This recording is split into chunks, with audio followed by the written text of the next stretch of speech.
I get asked a lot about what is draft day like in an NFL war room or draft room, um, and it's not what you think. It's not as exciting. All the work is done, and a lot of it is you've got to prepare for the moment. Hopefully, you've done that well. You got to prepare for what could happen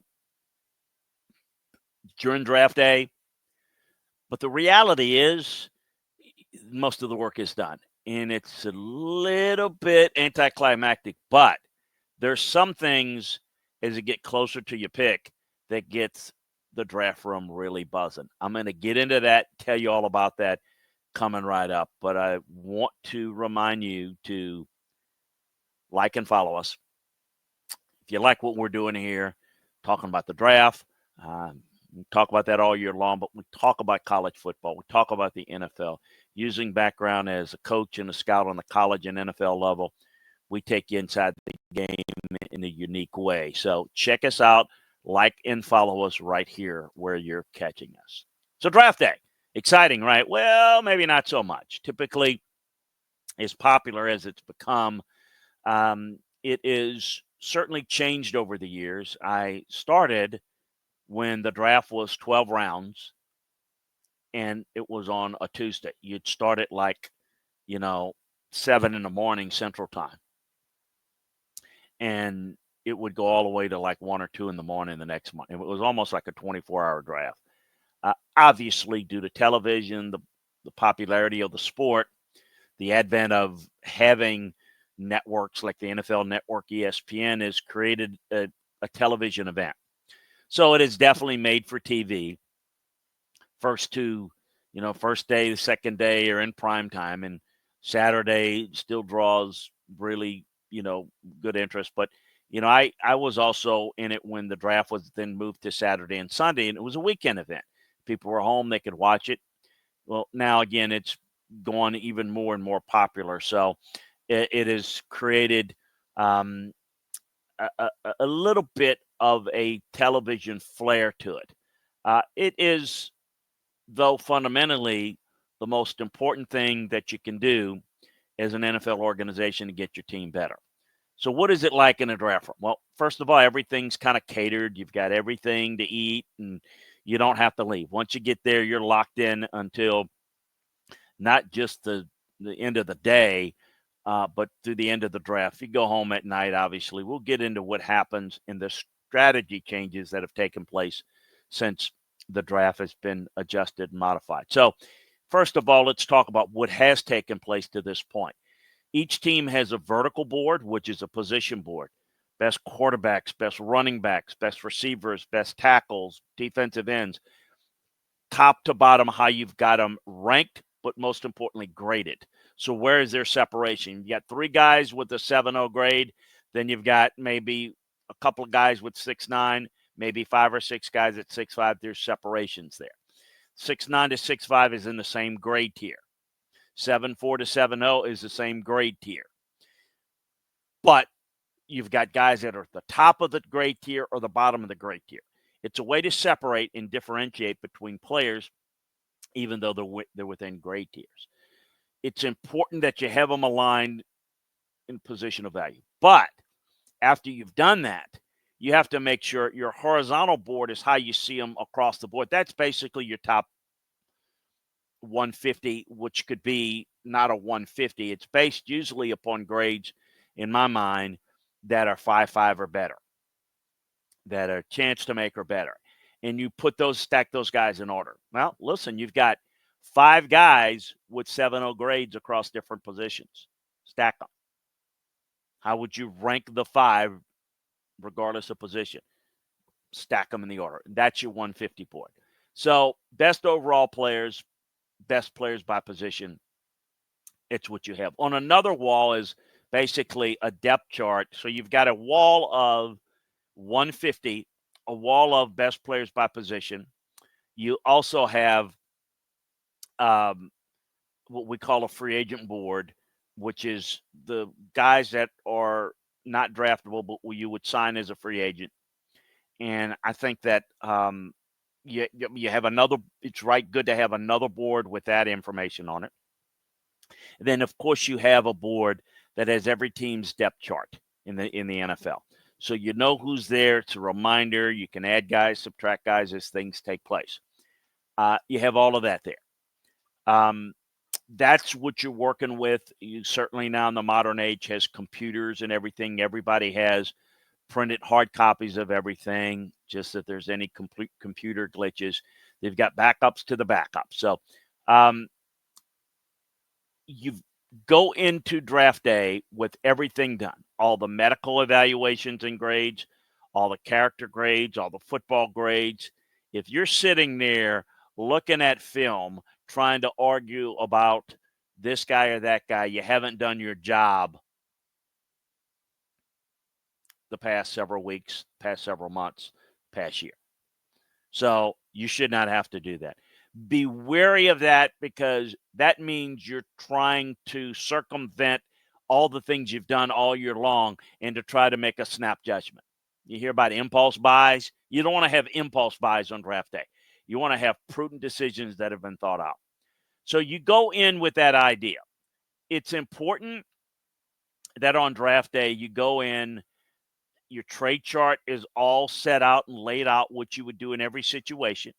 You look over, you will have a look of who you might be interested in on any other team in the league with your pro personnel guys. So let's say you get a trade offer that involves a player.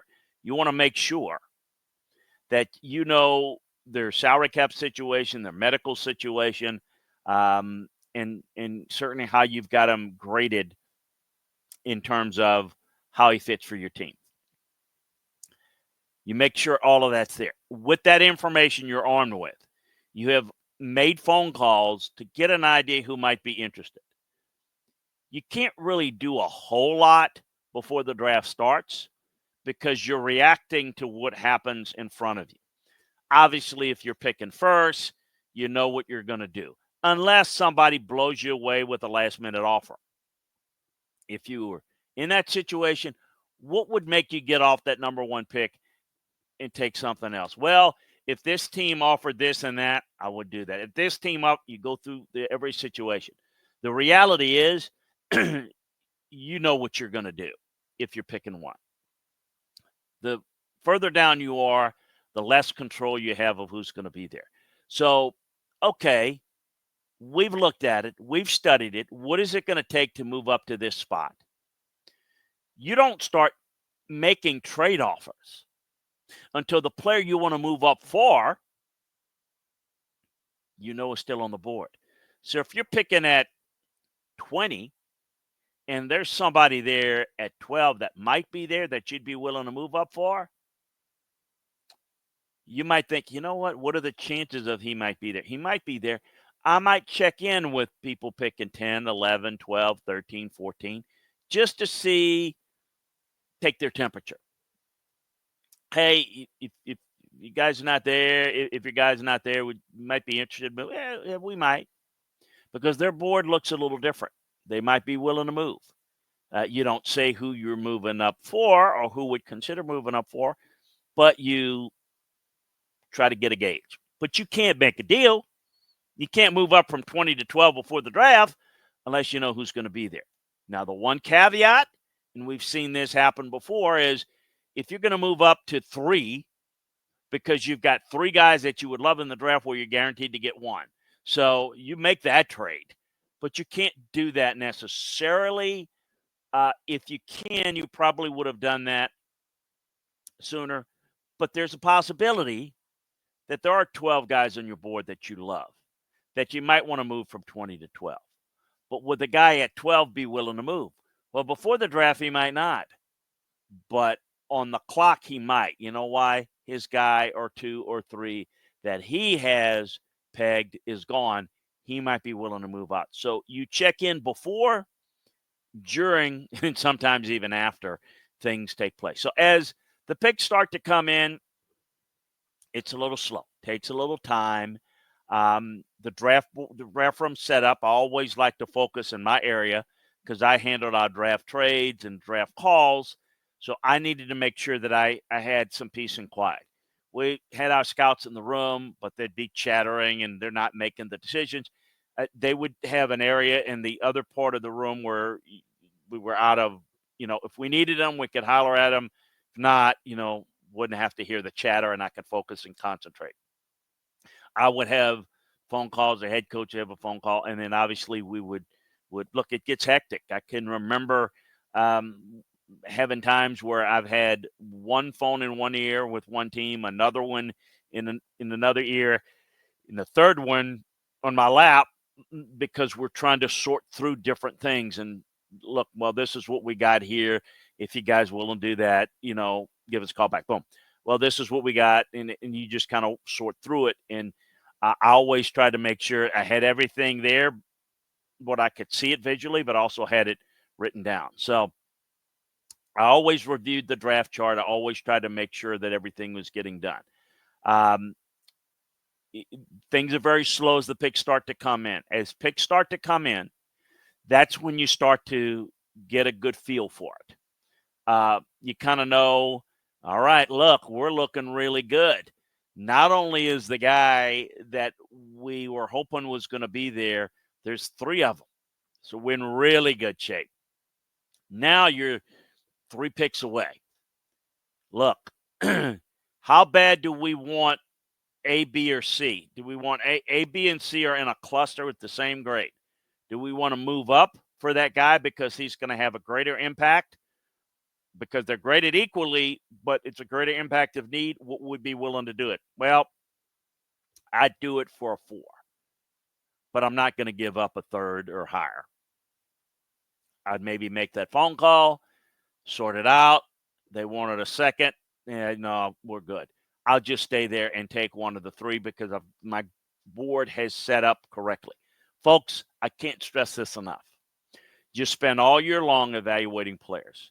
You go through everything in the season for 2-3 years evaluating these players. You're getting all the background information. You're getting analyzed by psychologists. You get them medically evaluated by doctors.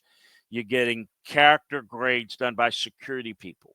You're meeting with them at the All-Star games at the Combine.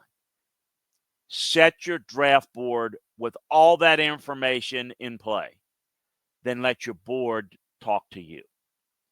If you do all of that, and some teams will make this mistake and say, I'm going to, I really want this guy. Position coach wants this or that. And like on any staff, some people have stronger weight, have a louder voice than others.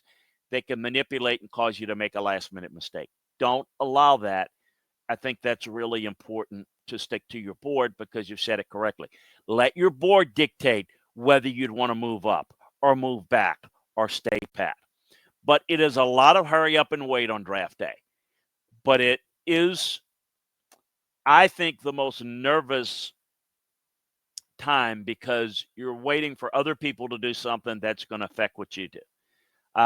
I can remember one year trying to trade up from 16 for a player that we wanted. It was Javon Curse. And we were willing to move up to 8, to 9, to 10. We couldn't get a deal done. Nobody wanted to move down. And we made some really good offers. We got 12, 13, 14, called everyone. And then finally, 15, the Buccaneers were picking 1 pick in front of us. And we wanted it. We wanted it so bad, and we were so fearful that somebody was going to move ahead of us that we were willing to give up a 3rd-round pick to move up 1 spot. He was that important to us. The Bucs didn't want to do it. No, our guy's there. And I asked Rich McKay, well, hey, can you tell me who your guy is? Yeah, we're going to take Booger McFarland, who I liked. But at that point, I was just, oh, great, thanks. You hang up the phone real quick knowing that all the movement talk, all wanting to move up to get the guy, and he was going to fall in our lap at 16. He was obviously an integral part of making the Super Bowl run that year. A lot of things take place. Year drafted Eddie George, we moved back, and then we moved back up. We position ourselves to get Eddie George, but to get another pick. And the 4th-round pick we got for maneuvering around became John Runyon, a fixture for us, John Runyon Sr., a fixture on our Super Bowl team along with Eddie George. a lot of decisions, a lot of bluffing. You've got to be strong in your conviction on how you set up your draft board, how you've got your players on your team and around the league evaluated. And if you do that, draft day can get fun, albeit nervous, but it is not quite as exciting because you know what's going on.